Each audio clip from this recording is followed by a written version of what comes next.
একজন সেন্ট্রাল মিডিও যে ডিফেন্সিভ এবং অ্যাটাকিং কোয়ালিটিতে সমৃদ্ধ হয়, খুব ভালোভাবে সমৃদ্ধ হয়, এটা হয়তো আমরা ব্রাইসন ফার্নান্ডিসকে না দেখলে বুঝতে পারতাম না। গোয়ার 23 বছর বয়সী তরুণ মিডিও এই মুহূর্তে 22টে অ্যাপিয়ারেন্সে 7টা গোল 2টো অ্যাসিস্ট করে ফেলেছে। প্রয়োজন অনুযায়ী দলের স্বার্থে তিনি কিন্তু সেকেন্ড স্ট্রাইকার হিসাবেও পারফরমেন্স করেন। গোয়ার সাথে 2026 অবধি তার চুক্তি থাকলেও এই মুহূর্তে তাকে নেয়ার জন্য নজর পড়েছে মোহনবাগান ম্যানেজমেন্টের।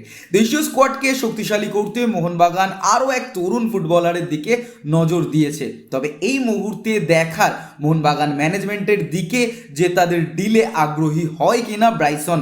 তবে গোয়া যেহেতু কোচ শিফট হতে চলেছে, সেই সুযোগে কিন্তু প্লেয়ার বের করে নেওয়া যথেষ্ট সোজা হবে, কারণ মানালো মার্কুয়েস পুরোপুরি গোয়ার দায়িত্ব ছেড়ে ন্যাশনাল টিমের দায়িত্বে যাবেন এবং সেখানে গোয়ার নতুন কোচকে বসাতে চলেছে। সেখানে দাঁড়িয়ে এই সুযোগকে কাজে লাগাতে চাইবে অবশ্যই মোহনবাগান ম্যানেজমেন্ট, এবং তাদের সামনে যেহেতু এসিএল রয়েছে, সেই একটা বড় প্রফিটের জায়গা মোহনবাগানের, যে এসিএল খেলার উদ্দেশ্যে বা তাগিদে যদি এই প্লেয়ারটা মোহনবাগানের ডিলে রাজি হয়, তাহলে তো সোনায় সোহাগা।